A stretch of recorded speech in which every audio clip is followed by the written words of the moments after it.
मुमताज़ अपने दो जवानों के साथ रियर फ्लैंक से 30 मिनट के बाद निकला। राशिद और इम्तियाज़ मुमताज़ के यूनिट के ही थे। ये तीनों यहाँ के टरेन के लिए मुकम्मल तौर पर ट्रेंड थे।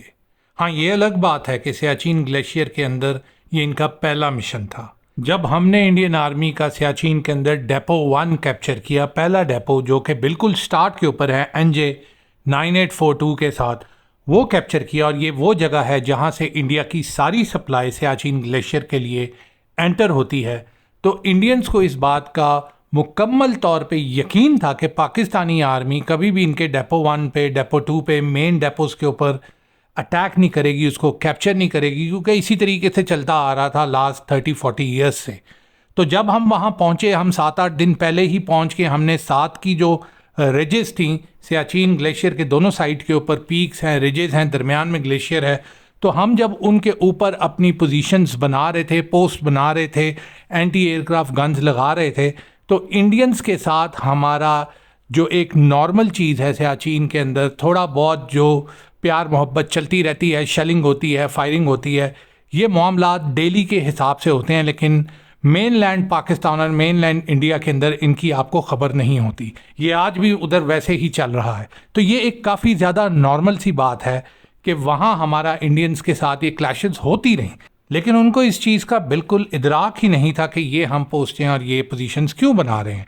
उनके वहमो गुमान में भी ये नहीं था कि हमने उनके डेपोज पे अटैक करना है। और अगर अटैक भी करना है तो इतनी फोर्टिफाइड पोजीशंस के ऊपर, यानी जो मेन एंट्री पॉइंट है, नीचे उनकी पूरी सप्लाई लाइन है, वो ये समझते थे कि हम कभी इन पोजीशंस के ऊपर अगर हमला करेंगे भी तो वो इंदिरा कॉल वाली साइड से करेंगे, जो डीप इनसाइड है। इंडिया के सियाचिन के अंदर 3 डेपोज हैं, मेन डेपोज। एक डेपो 1 जो बिल्कुल स्टार्ट के ऊपर है NJ 9842 के साथ, एक दरमियान के अंदर है और एक जाके आगे इंदिरा कॉल के ऊपर बना है। जैसे मैंने आपको इस एपिसोड के अंदर बताया कि इंडिया ने इनके साथ साथ केरोसिन की लाइन बिछाई हुई है, जहाँ से वो हीटिंग ऑयल, केरोसिन वहाँ सप्लाई करते हैं। बाकी सप्लाईज जो हैं वो पहले डेपो 1 पे आती हैं, फिर वहाँ से आगे डेपो 2 पे मूव होती हैं और फिर डेपो 3 पे जाती हैं। और अगर इनके अंदर कोई डिसरप्शन आए, जैसे कि हमने क्रिएट कर दी थी, तो उनको सारी की सारी सप्लाईज जो हैं वो एयरबॉर्न करनी पड़ेंगी। वैसे इंडियंस ने अपने, जब हमने डेपो 1 पे कैप्चर किया तो हमें पता चला कि 6 से 7 महीने के स्टॉक्स इन्होंने रखे हुए थे।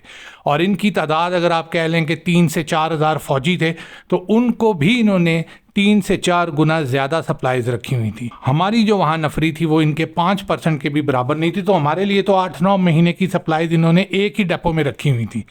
लेकिन होता क्या है कि जब आप दिल से बुज़दिल होते हो तो आपकी जितनी भी बड़ी सप्लाईज हों, आपको एक वहम और एक डर पड़ा रहता है। अब जब हमने डेपो 1 के ऊपर कैप्चर कर लिया तो इनकी जो सप्लाईज आगे इंदिरा कॉल की तरफ जानी थी वो बंद होगी। अब जब वो बंद होगी तो इन्होंने वो सप्लाईज एयरबॉर्न करके मंगवाना शुरू होगी। यानी एक इंडियन फौजी सियाचिन के अंदर इनको पर डे 5 से 6 हज़ार डॉलर का पड़ना शुरू हो गया। गिराने को तो हम इनके एयरबॉर्न को भी गिरा सकते हैं, लेकिन इन्होंने हमसे रिक्वेस्ट किया कि आप मेहरबानी फरमाएं, हमें वहाँ सप्लाईज पहुँचाने दें और आप हमारे हेलीज को मत गिराएं, हमें बात करने का मौका दिया जाए, हम कोई रास्ता निकालते हैं, आप भी खुश होंगे, हम भी खुश होंगे। देखिए, हम तो सिर्फ इसी तरह खुश होंगे कि ये वहाँ से अपना बोरिया बिस्तरा उठाएं और दफ़ा हों।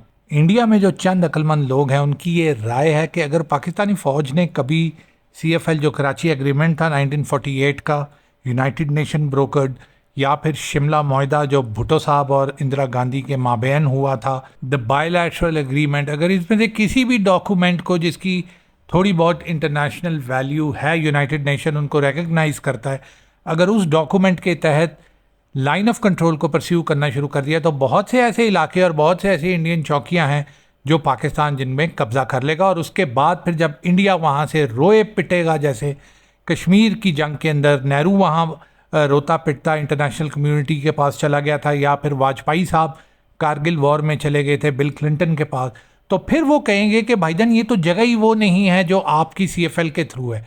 तो इसलिए इंडिया हमेशा, जब इंडिया को इधर मार पड़ती है तो वो फौरी पाकिस्तान के पैरों में बैठ जाता है, क्योंकि वो इस चीज़ को ना तो वो ऊपर उठा सकता है इंटरनेशनली और ना वो लड़ सकता है। तो इस बार भी उन्होंने ऐसे ही किया। डेपो 1 के जाने के बाद उन्होंने ये राब्ते जो हैं वो तेज़ कर दिए और फिर हमें मिन्नतें तरले करके उन्होंने फ्लैग मीटिंग्स के अंदर ये बोला कि भाईजान थोड़ी मेहरबानी फरमाएं, हमें मारे ना, हम चले जाएंगे, हमें थोड़ा सा वक्त दें, हमें सप्लाईज ले जाने दें, कोई मसला नहीं। मैं जनरल पब्लिक के लिए यहाँ एक चीज़ ज़रूर कहना चाहता हूँ कि सियाचिन के ट्रेन को समझने की बहुत ज़्यादा ज़रूरत है आप लोगों को। आप लोग लाइन ऑफ कंट्रोल पूरे को, और बल्कि इंडिया के और पाकिस्तान के पूरे बॉर्डर को एक ही तरह का समझते हैं। ऐसा बिल्कुल नहीं है। लाइन ऑफ कंट्रोल में कश्मीर की सिचुएशन डिफरेंट है। दराज सेक्टर जो हमारा गिलगित बल्तिस्तान सकरदू वाला सेक्टर है, उसकी बिल्कुल डायनामिक्स अलहदा हैं। और ये जो सियाचिन वाला पार्ट है जिसमें लद्दाख इंडिया का आता है, इसके अंदर भी बिल्कुल ही डायनामिक्स फ़र्क हैं। ये कोई भी तीनों चीज़ें इनमें से आपस में मिलती नहीं है, और ना बाकी बॉर्डर इन जगहों से मिलता है। तो हर जगह आपको डिफरेंट तरीके से अप्रोच करना पड़ता है। सियाचिन के अंदर वेदर बहुत हार्श है, कंडीशन बहुत टेरेबल है, आप उसको नॉर्मल टेरेन के साथ कंपेयर नहीं कर सकते। मुमताज़ हमारे ट्रैक्स को फॉलो कर रहा था क्योंकि हम उससे 30 मिनट पहले निकले थे और हमने उसके लिए ट्रैक्स को विजिबल रखा हुआ था। नॉर्मल सिचुएशंस में हम ट्रैक्स मिटा देते हैं। मसला उसके लिए नहीं था, मसला हमारे लिए था, क्योंकि हम 6 दिन के बाद वापस जा रहे थे। हमारे सारे मार्क्स मिट चुके थे और ट्रेन में बहुत सी चेंजेस आ चुकी थी। 4 दिन से लगातार बारिश और स्नोफॉल की वजह से जोग्राफिया बिल्कुल तब्दील हो चुका था। ये ट्रैक्स हमारे लिए इस वेदर के अंदर काफ़ी मुश्किलात पैदा कर रहा था, और कई जगह पे क्रेविस डिचेस की मार्किंग्स नज़र आ रही थी, यानी कि पिछले 1-2 दिन के अंदर इस पूरे एरिए के अंदर कोई एवलांच हिट किया था। इस पहाड़ के ऊपर की बर्फ़ की एक बड़ी तह साइडवेज स्लाइड कर चुकी थी। जो ट्रैक बज़ाहिर हमें नज़र आ रहा था, वो ट्रैक 2-2, 3-3 बर्फ़ के हवा में लटके हुए बड़े बड़े तोदे थे, और उनके नीचे खाली खला थी। वो पहाड़ के साथ पूरी तरह से कनेक्टेड नहीं थे। बस अगर गलती से आप उनके ऊपर चढ़ गए और आप 100 मीटर आगे चले गए तो आप पहाड़ से डिस्कनेक्ट हो गए, और वज़न की वजह से वो किसी वक्त भी 7000 मीटर ऊंचे पहाड़ से नीचे आपको फेंक सकता है। मौसम और लो विजिबिलिटी की वजह से चढ़ाई में काफ़ी दुश्वारी आ रही थी, लेकिन मुझे पता था कि असल मसला चढ़ाई में नहीं, असल मसला हमें उतरने में आएगा, जब हम दूसरी साइड से पहाड़ नीचे उतर रहे होंगे। इन हालात में पहाड़ चढ़ना फिर भी आसान है। आपने हाथ से हैमर करके कुंडे लगाने होते हैं और रस्सी को फिर खींच कर उसको डबल चेक भी कर सकते हैं वजन डालकर ऊपर चढ़ने से पहले। मुसीबत दूसरी साइड पे नीचे उतरने में आएगी, क्योंकि उतरने में पहले आपने पाँव रखना होता है, उसमें ख़तरा डबल हो जाता है। हम चंद घंटों में माउंटेन की पीक के ऊपर पहुंच गए, माउंटेन टॉप पे पहुंच गए, और वहाँ फिर हमने बैठ के 10 मिनट का रेस्ट लिया। उसके बाद मैंने रमज़ान और मोहम्मद को बोला, तुम दोनों मेरी बात सुनो, अब जब हम नीचे उतरेंगे तो 5-5 का ग्रुप रस्सियाँ बांध कर नीचे उतरेगा। पहले 2 का गैप 6-6 फुट होगा, तीसरे का दरमियान वाले का गैप 4 फुट होगा, और उसके बाद चौथे और 5वें का फिर 6-6 फुट होगा। दरमियान वाले की रस्सी को डबल करो, पहले और दूसरा इकट्ठे जाएंगे, फिर तीसरा उतरेगा और गैप लेगा, फिर चौथा और 5वां इकट्ठे जाएंगे। निहायत एहतियात से उतरना है, जल्दबाजी कोई नहीं करनी, और एक हाथ से हर वक्त रस्सी को ज़ोर से पकड़े रखना है। समझ आई आप लोगों को? चलो लेट्स गो, बिस्मिल्लाह करो, कदम से कदम मिलाओ जवानों, आगे चलते जाओ जवानों। We started descending and proceeded as per plan. We covered 2 kilometers, that is like 2000 meters, pretty quickly. The weather suddenly went bad and our whole line started shaking left side. Right because of the breeze, हवा का एक सख्त झोंका आता था और हमारी पूरी लाइन को लेफ्ट साइड के ऊपर फेंक डालता था, और फिर एकदम से वैक्यूम आता था और हमारी लाइन पूरी वापस राइट साइड माउंटेन की तरफ आ जाती थी। इस सारी सिचुएशन में झूला झूलने के अलावा हम कुछ भी नहीं कर सकते थे। रस्सी छोड़ते हैं तो नीचे गिरेंगे, रस्सी नहीं छोड़ते तो बार बार आके पहाड़ के ऊपर लगते थे। सियाचिन के अंदर कब सुबह है कब रात है कोई अंदाज़ा नहीं लगा सकता। चंद मिनट्स के अंदर अंधेरा हो जाता है, कुछ नज़र नहीं आता, और अभी भी ऐसा ही हुआ था।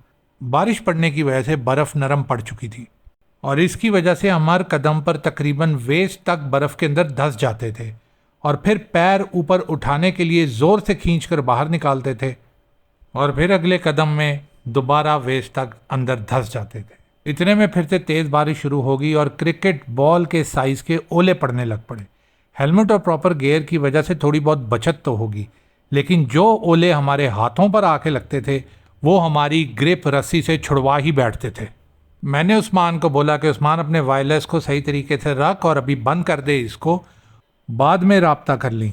उस्मान हमारे कॉन्वॉय में 5 का जो कॉन्वॉय था इसके अंदर नंबर 2 के ऊपर था और मैं मिडलमैन नंबर 3 पे था, यानी मैं आगे और पीछे वालों का लोड बेयरिंग पिलर था।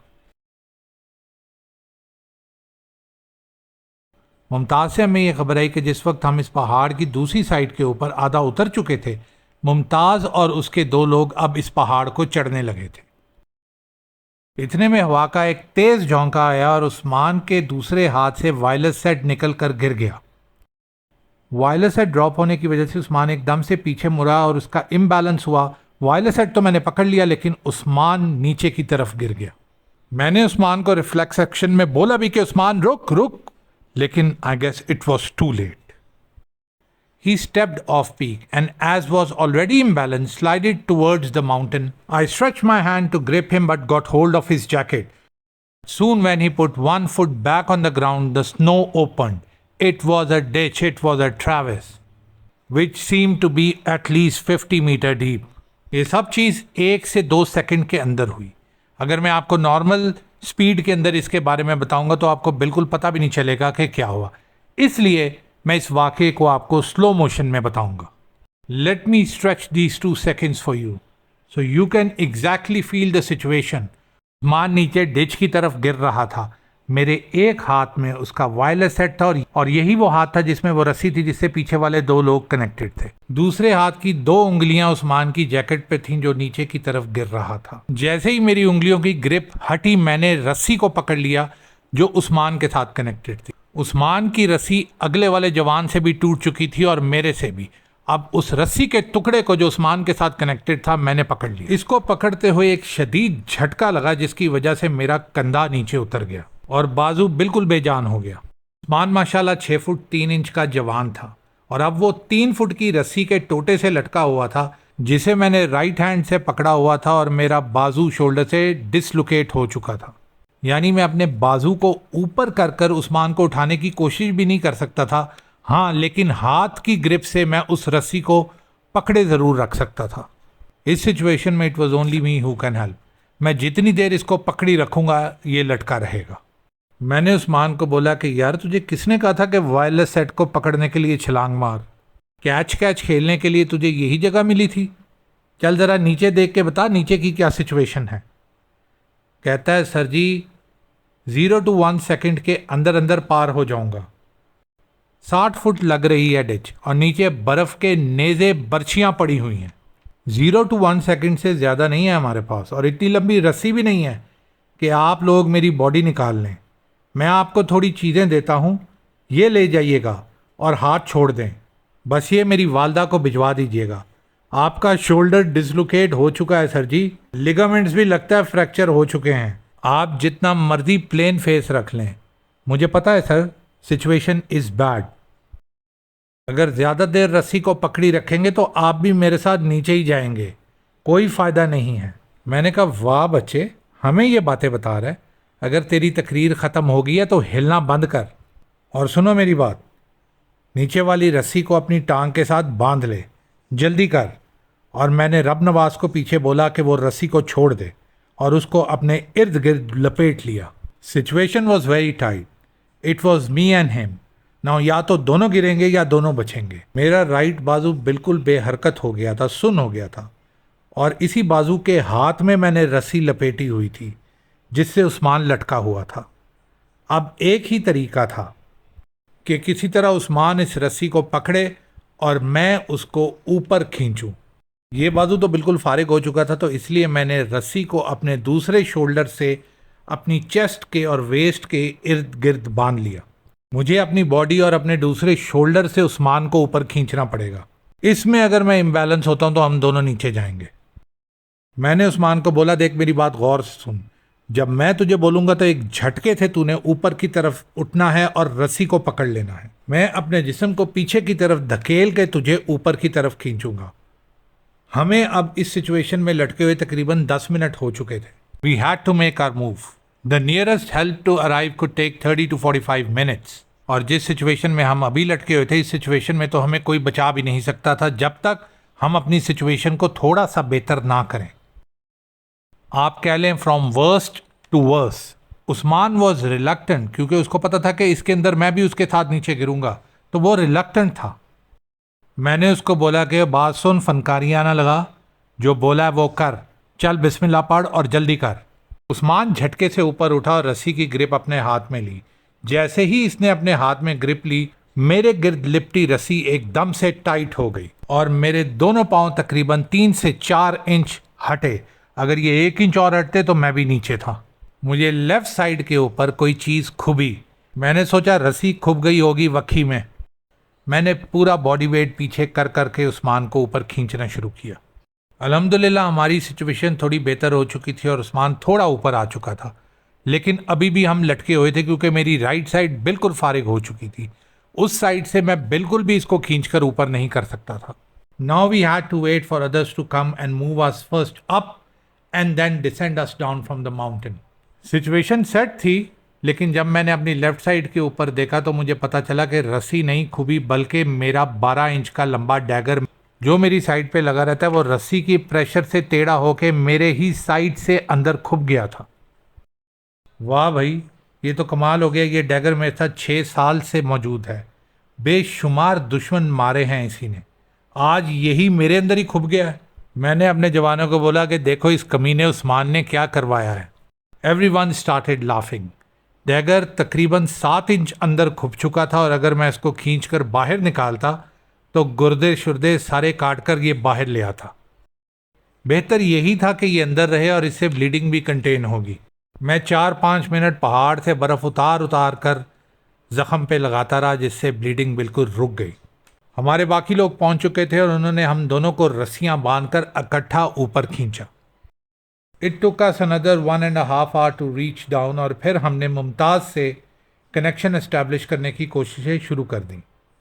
वी वर नॉट नोइंग कि जिस वक्त इस साइड के ऊपर बारिश हो रही थी और तेज़ हवाएं चल रही थीं और हम हवा में लटके हुए थे, उस वक्त मुमताज़ के कॉन्वॉय के ऊपर एवलॉन्च आकर गिर चुका था। I will take you back 1 hour 30 minutes on the same spot जहाँ से मुमताज़ पहाड़ चढ़ रहा था, और एकदम से वेदर ख़राब हो जाता है। मुमताज़ बहुत तगड़ा आदमी था और वो इस ट्रेन के बारे में जानता भी था। जैसे ही एवलॉन्च बनना शुरू हुआ तो मुमताज़ को पता चल गया और उसने अपने दोनों जवानों को वार्न किया। Mumtaz told them